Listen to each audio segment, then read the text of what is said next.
sensing new realities.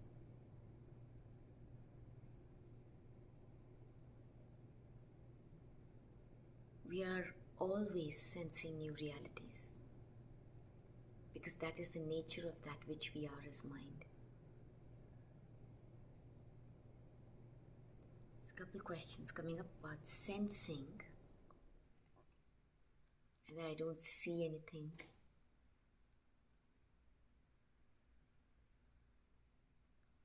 This is really important if you're exploring this. First and foremost, in which identity are we standing? And this is very natural because when we have experienced ourselves to be the unconscious Dwapar Yuga state of mind, right, as a separate self, and then have this whole experience of our level of awareness is only through the five senses. That is what we are conditioned to see and label as the experience of reality. I need to see it from my eyes. So the questions are about, do we see things? Only then, so we say, okay, I'm not seeing anything. It's kind of pointing out to this, like, to sense newer realities that already is. It'll manifest for each one in a different way. But it already is. And that's why the identity that we stand in is one of the first things. That's why know thyself. See the nature of the mind. That is the root of it all. Right? Because as long as we stand as a separate self, everything is phenomena. I really want to name this. There's no separate somebody standing doing this, although at the Dwapar Yuga level, the narrative kind of sounds always like that, like as if we are doing something. We're really not. As long as the consciousness is vibrating, that is going to be the experience of it. So when we are identified as at the Dwapar Yuga level, right, naturally the denser we go, we forget.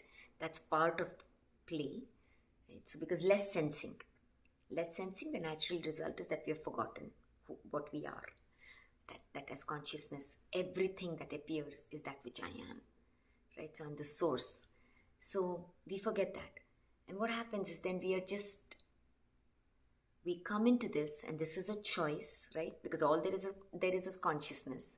So there's nobody else doing anything to anybody. This is consciousness uniquely experiencing a way of being, a story. Right? So every state of mind is a living story. That's the thing. So when consciousness, as consciousness, we're experiencing ourselves. That's why we've set up everything. In one way to look at it is just the soul has set up. When we wake up, we awareness, realize that what is in my awareness is that which I am. And it's like a chess game, right, where the pieces are kept. Each one of us as soul experiencing itself as a person, right? So soul forgets. And then soul has set all of these things up perfectly so that it can experience itself as that story. It can experience those flavors of it. Right? So that's why our stories can feel at the Dwapar Yuga level so different. Right? Although the nuances of all of that are the same sensations, right? The range of emotions that we feel as a separate person that allows consciousness to experience all of that, all those flavors. Right? So, and ways of relating. That's the game. That's the play. So naturally, when we come into that, as children, right, especially when consciousness comes in, there is already the ability to sense because there is no obstacle. Consciousness is all there is and appears to be. That there is really no obstacle. It's only when we look through the identity of a separate self, these five senses, anything that is parsed through these five senses, and only primarily, that's what I want to point out, primarily as these five senses, will give you a proof back of separation only. That's what somebody's saying. Oneness and the experience of oneness is not something that can happen as long as we are identified primarily as a separate self. Because the sensory system, the vibration of the mind at this denser level as primarily being only the five senses allows only for us to have the proof that there is only separation.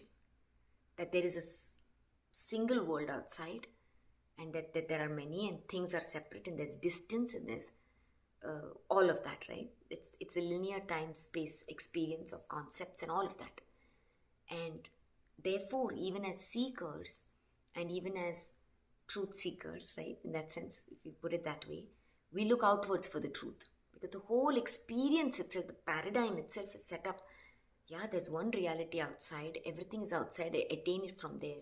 Where will the person who's identified as the five senses look? Outside? So the truth is out there.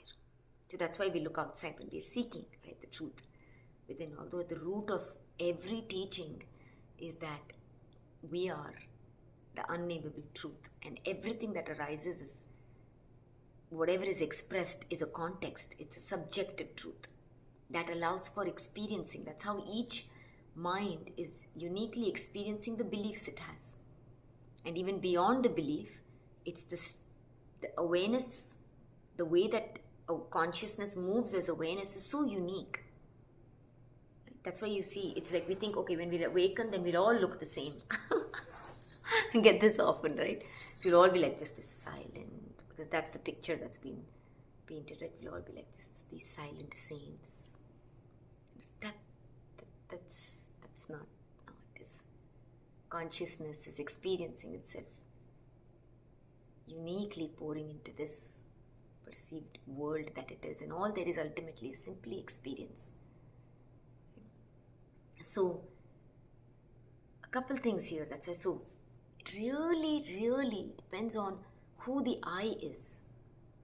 That will determine. So, as long as the I is speaking as a separate person, as this five senses, which is natural, right? If we are there, we are there. So, again, I want to name that, because none of this is wrong. Because the Dwapara Yuga paradigm is set up in a way, like I said, you look at, is it true or false? I need proof. This is good or bad, right? We're looking at concepts. So it will think in that framework, beyond all of that. So naturally, we will do that. Coming back to ourselves to really, so that's why these words can then be pointers. Ultimately, of course, what we experience for ourselves is only then it really becomes a living truth for us, right? Everything else is a pointer. So we can take this as a pointer, that see, where am I looking from, and what am I, what is determining, what is the root for all my questioning, or that is the nature, know thyself. Right? So as long as I look from my five senses, I am going to speak in the terms of separation itself. Because it's true, right? Our known thinking mind, logical mind, plus, like I said, when we are young, we naturally sense more. Right? Young children are very perceptive. So we sense beyond what the person may be saying. We walk into a room, nobody needs to say anything. We will sense what is there. It's already there for us. So subtle sensing, deeper sensing, and these clair sensing. Right? That's what the question was. Clair senses are not something that we have to really attain, or we have to work at, or to say that, oh, I'm not yet there. So that really is key, really is key, because that will change the experience of how we even approach doing things like this. Where are we standing? So flipping this really is amazing at how quickly we start realizing that I already am sensing. Right? Because as long as I stand apart, my narrative will always be, I have to get there. Right? We'll put a destination outside of ourselves. And therefore, no matter what we are doing, right, it's apart from us. Who is keeping it apart? The identity that is living as a part, separate self. Right? So it's everything is the I, everything is the self. So all there is mind. As pure consciousness, of course, it has no nature, that which we are. And that's why that truth cannot be named. The minute it comes into expression, it's a context. It becomes a subjective truth. Right? So as manifest consciousness, that is mind, that one mind is experiencing itself as infinite minds. And this is actually the true being free, liberated, even while being in the play of Maya. You don't have to be outside the Maya. We are at the level of the body. The Maya is created by us because that allows for experience. But it's the inner knowing that 5 senses make it look like that. That which I am, the underlying thing is the oneness. But that oneness many times comes across as we should see oneness. As long as our identity is through these 5 senses, there will be separation. And that's why diversity then becomes a celebration. Because we now know that inner knowing, right? Not the knowing of the thinking mind, which is the 5 senses. Its knowing is limited only to what it is sensing from its 5 senses. The inner knowing knows that all is consciousness, whatever face it appears as, whatever forms it's appear. So now there's like a deep intimacy, right? Even with a simple thing like a plate we pick or a fruit we cut. I'm experiencing myself, right? All illusion. That's why it's called illusion, right? Because everything is changing. The vibration of the mind starts to change, this whole reality will change.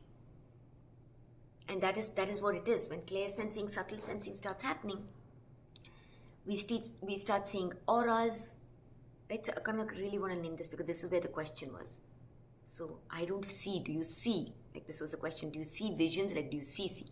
So naturally when we are identified with the 5 senses, we think our sensing ability is only from our physical eyes, seeing. So we have to see colors, which is not true for everybody. Right? Some can see auras, some cannot see auras, some can feel. Right? And this quality of feeling that everyone is like, which many times we kind of negate or dumb down, right? But at the level of sensing, mind is emotion, energy in motion. We can feel a lot, we can sense a lot. So to kind of be discerning with that, because sometimes the emotion that we are feeling also comes from the beliefs that we have kept, right? That's true. But when we really start going deeper, then we'll really see the sensing ability is we have that. So to kind of really flip it is to know that I'm already sensing. It's not something I have to learn. It's not something I need to attain, I need to do. It already is. How do I know? I know. And make this about play. Yeah, because sometimes if it's passed through the conditions that we have taken on, then we might think we know, but we don't know because it's passed through that. We think, oh, this is that. You know, then that's where we say it's assumptions then. Right? But there's a deeper knowing. To trust that. It's not passed through the personal mind. It's beyond that. And that already is. That sensing. So this framework can really, really make it easier rather than saying I need to learn how to do it. And one of the key points of that is to know that not everybody senses the same way. Mind is so richly creative. Like if you look at it as vibration, each mind, even if everything on the surface at the facade level looks the same, the experience of that at the deeper level is completely different. Each mind is experiencing itself very different. That inner world can never be seen from the outside, right, at some level. So it's very, very different. So whenever you're sensing, you will have your unique way to sense. Of course, there are common clair senses, right, that we know that some get a fragrance, some can smell, some have a full body on sensory experience. They know. That's their way of knowing. Awareness translates as that sensory system. Some can see. Then of course there's astral traveling, which actually step out of the body and actually then travel worlds as if we're traveling worlds. And then there is a knowing that is like the seeing of it. Somebody was asking, like, how do you see this? It's like a knowing, and it's a seeing. It's like these blocks of, of download. It's not something that the mind has imagined as a story. Suddenly you know it. You don't know how you know it, you know it.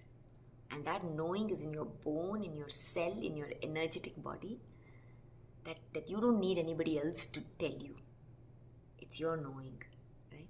And of course, when you know the nature of mind, the way that it works, and knowing that there is not one reality and things like that, this is where the freedom is, that you know that each mind is living its own reality, it's pure experiencing. So there's no insistence either for anybody to kind of, believe or this thing. What is important is how you're connecting with your deeper self. That will determine your experience of it. Yeah, so a couple of things here, and especially I want to share about this because the feminine, at the subtle level, sensing is so deep, right? That living in the Dwapar Yuga state of mind, as five senses, we are so trained, natural part of the play. Again, I want to mention that because all there is consciousness. It's a choice. Nobody else is doing anything to anybody. It's a choice. Consciousness has come to experience that. We get so naturally conditioned by the world that we have come to experience that everything is logical, rational, and all of that. We look through that lens that we've forgotten this subtle sense. And therefore, we've really forgotten what to trust. Ultimately boils down to that. Isn't that why we even look outside? And this deeply, deeply translates in the body of, we don't even know it, that I don't trust myself. That's why we look outside, and especially I want to name this, although we know that feminine and masculine doesn't have anything only to do with gender, right? But at the level of gender as well, we can really see the feminine as the female body itself is naturally meant to be more subtle sensing, because the feminine, the woman's body is supposed to have children, so it has to be intuitive in taking care of the young, right? And the role of that which is really played, it's a natural role. It's not the role that is given from the world per se. So the feminine, as women, we are already very, very sensitive, our knowing.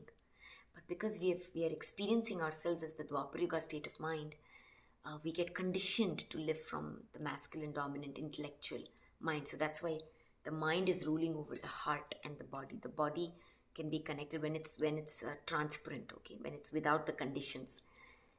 Because when we are conditioned, we are equally masculine, because the masculine way of thinking and all of that stuff, then those beliefs have imprinted itself on the body, and those are the emotions that we really feel. That needs to be cleared up. That's what's happening.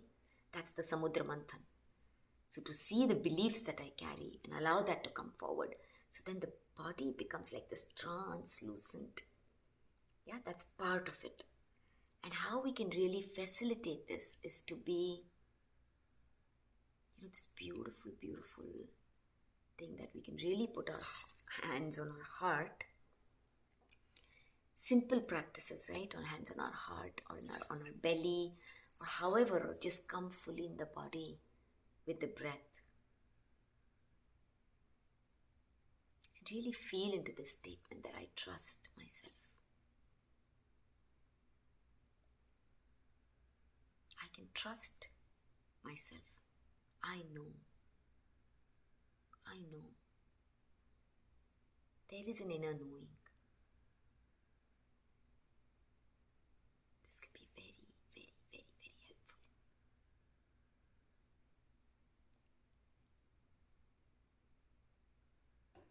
Because if we have to look at and speak of this linearly, right? Context is everything, so I want to say that linearly.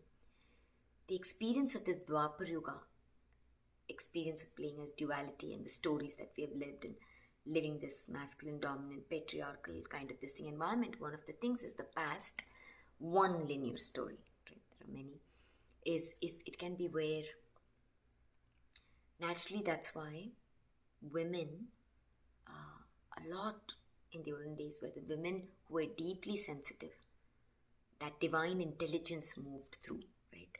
They knew, like the medicines. They could look at a plant. I remember my grandmother, like she could just like literally see the plant and be able to say what the quality of that leaf is like. Don't have it during monsoon season because that's the quality of that leaf. Have it during this season, kind of those kind of things, right? There's a deep intelligence. And as Dwapar Yuga started becoming more denser, which is naturally part of the experience, what the five sensory mind doesn't understand, it fears. Fear is a natural impulse or that mechanism of a fragmentation. When we live as scarcity and lack separate from our own self, this is how consciousness experiences what we have labeled as fear. But it sets up a dynamic in our world, right? That the world of Dwapar Yuga, right? It's a world by itself.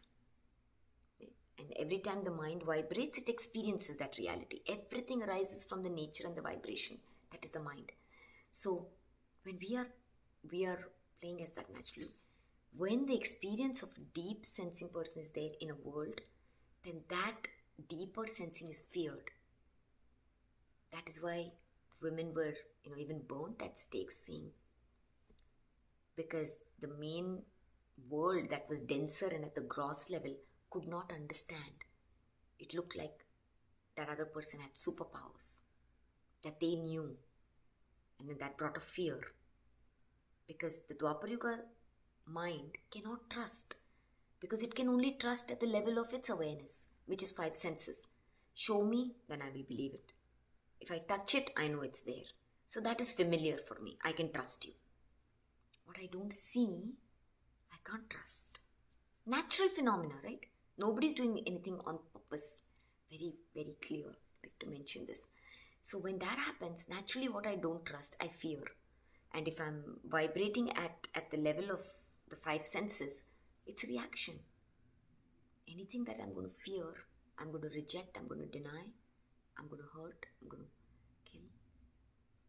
Right? It's simply the phenomenon of experience. So what has happened, like even after the Dwapar Yuga, after sensing like where we find ourselves in the recent times, even deeply sensing, that is why we have really lost our trust in our deeper knowing. That I know. When you come into your own trust, that I know. So trust, I'm going to name something, this was also coming up, right? Trust is one of those bridges that takes us across to the other side. There is no other side. The other side is also that which I am. But for the fragmented mind, right? Trust is that divine bridge. And everything is context, right? Everything arises, any kind of definition, any kind of concept arises within a context. Trust is a concept that will only come up in the context of a separation. Because where is trust needed if there's oneness? If there's only one, there's no concept of trust. Trust is not needed because I am. Trust is only needed when there are two. So the mind that struggles to trust is the mind that is still vibrating at the level of separation. This is a very, very key point, right? This is a key insight. That is why to explore, since that all that I see is me, simply vibrating and playing at different levels. And those levels appear only at the level of my five senses. But that is me. Just like these kind of, what I call as explorations that we can really sense into, really help, because one, it closes the gap, right? We are more open and present to being with another, right? That naturally happens. And not only other as in a human, even with a simple thing like a plant or like with a we are present to where we are. Right? So it is me. Right? So that kind of a thing, that really. So that helps us sense the oneness. Because that sensing is already there within us. And another thing, key thing here is that's why when this is really sensed, you're simply present as the now where you are. You see the illusion of the mind that is moving here, there, future. What do? I need to do that. I need to do this. What about that person and this thing in the world? All that shuts down really. You see that as the Maya. You know where everything is appearing is that where you are. You're absolutely present with that. So present with that. And that is the feeling of oneness. Oneness arises when you're absolutely then empty, because there's no thought, there's no judgment. You simply are. And then you're actually sensing fully what the other person is saying without bringing in your narrative. Right? So these are ways that we can explore and deepen into it. This is for the Dwapara Yuga, like when we're in the seeking phase, right? That's the process. Very, very key. And the key of the thing that was coming up was this, trusting that I already am. And this is the key about standing as the I am, or the Om. The I am is everything that is appearing, is the one being that I am. Although the experience might be as if looking through the body, that is allowing for the experience of two things and many things. It's only one. And this way then we can really sense life intimately. We move into a way of, this is love, right? There's no this thing, there's the unconditional love does not mean no discernment. But discernment arises from presence, timelessness. So, for the question, for the sensing of realities, not to be too concerned actually about how anybody else is. This is another thing. Right? And this is another thing that comes up that really can be helpful. So that's why the thinking mind, that's why has to be vigilant. Because it's so concerned, I need to go into that space, I don't know, so it's very, very vigilant. It's not at ease. Ease arises from the knowing that all is one. What arises within me is first of all me, the one unnameable I. Everything is me. So then I'm simply present to it, and then very, very key is that when I'm fully present with something and I deeply sense, I don't need my thinking mind to tell me. What can my thinking mind say? Because it's only conditioned, its story, its knowing is of its five sensory world. It cannot sense deeper than that. So we don't go to pick our thinking mind at all in that sense. Then our whole body, especially when it's clear, becomes like a tuning fork, right? It's like it tunes in. You can sense.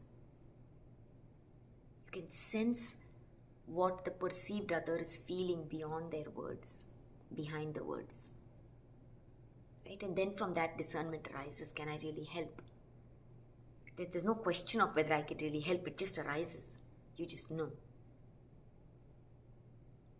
Then you can really sense if somebody else is saying has in some way that, no, that's not the game that I'm playing, or not, or yes, all those kind of things. And so funny part about this was coming up in regards to the same question about seeing these worlds and realities and all of that. The paradox is the more and more present we become, the more deeper our sensing, the more deeper our seeing, the more multifaceted, the more multi-dimensions are accessed. That is the paradox. Unlike what we think from our five senses, the more sensing, we think it's the outer sensing. No. It's the inner sensing. So the more and more present we become, the more and more empty we become, the more we sense. And this already is. Why? Because our true nature is emptiness.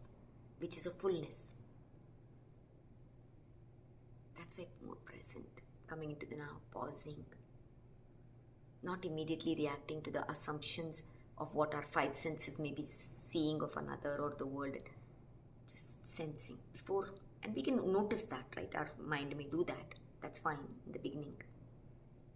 The more and more we see the nature of our own mind at the five sensory level, then we know where to keep that. It has its own place.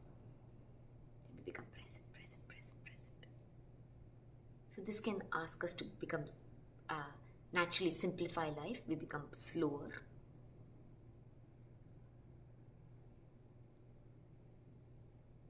That allows. So where am I? Who is asking the question? Who is saying that I cannot sense, I cannot see? That five sensory mind can only see from this thing. I as consciousness am already sensing. And how is that true? Now see, we're standing in a different place. I already deeply sense. I know. Now that knowing will appear differently for us. Right? Somebody, like I said, can see colors and probably can see all of that. Somebody's knowing will be at the physical level. Somebody's knowing will be fragrance level. Clair senses can be very, very different, and there are some which are not even mentioned. That is unique for you. When you say I'm available, I'm open to seeing that, sensing that, how I know, play with it. And when does it become conscious play? When there's no need. When we really know that this is the way reality is, that there's not one reality. My experience of my reality is determined by the nature of my mind. When I know that, I can play with it without it needing to be something. Without being too concerned. Is this right? Is this wrong? Is this true? Is this false? All that falls away. Right? Then you're more open. Then you can sense. So to answer the question, like, how is this deep sensing? Is it a seeing and stuff? So the seeing really is of the inner eye seeing, which is like the third eye seeing, which is like a knowing. Sometimes like a whole, like they say, a block of thought or a knowing arises. You just know it. I want to kind of also discern that. You know how sometimes when we're thinking with our mind, you're thinking of a story, right? You can see it's in linear time. This is not linear time space. The deeper sensing is timeless, so it's instant. So suddenly, for example, I'll give you an example. If you're looking at something, suddenly you see a deeper aspect. Suddenly you know the whole story. It's not that your thinking mind has thought, you just know. Now that's one way. That's how I experience it. But each of us will have it very differently. So explore and stand in that place that I already am consciousness. This will make it as fun. Exploration as fun. Okay, take everything, equalize everything, I always say. We have fragmented ourselves that this is reality, that is dream, imagination, everything. Say just equanimous. What I dream is equally real as what my five senses are. I mean, sense into this. This is a big thing. Again, another pointer. Do not fragment. What I sense as my dream is equally my reality as what I see as the five senses in the daytime that I look at, what is tangible, what I feel. They are same. When we start looking at that, then we are open to giving enough value to that aspect of us. That is the subtle. That otherwise we might just kind of push aside, right? Because like I said, the experience of the Dwapar Yuga coming into this is that we don't trust that. So one of the key things is to begin with that. And then we naturally, then that's why when we spend time in spaces where others are doing this as well, can be very helpful, especially initially, because we don't know what to trust. And we think, oh my God, but I had that feeling, but I couldn't trust. Maybe it was just my imagination with that, I don't know. So when we are in the spaces where everybody is also doing that, then we say, I knew that too. that kind of gives us an inner confidence to kind of walk the path as well. Although how they might be sensing it will be different from how we are sensing it. And that's the beauty of it, right? That's why it's diversity. So we get to play in the richness of diversity thanks to this experience. Because at the level of consciousness, right, there's no diversity in that sense. Only through and as mind we get to experience it, the beauty of that which I am. So, yeah, we're already deeply sensing. There is no obstacle. The only obstacle is the thinking mind that comes in, creates this when we accept its narration, that there is a distance. I need to get to that. I need to do that. We are already channeling. We already are deeply sensing. Wow. How am I deeply sensing? Now that is a fun play. If I already am, what is that unique flavor of that I amness? That is the gift. That is the gift. Not only just the gift that we bring to our world, that is secondary. That is the gift as consciousness we are here to experience. Whether we say for our own selves things that is the feeling of that love and joy. When we are on purpose, it feels like this is the purpose. All those things come through that experience. And it looks like we're giving it, to the world. Same thing, self-reality, one and the same. All there is that experience of it. So play with that. Know that I already am. Mind is already psychic. Psyche is. Already is. So to playing and to living, and that's why celebrating an awakened body-mind world.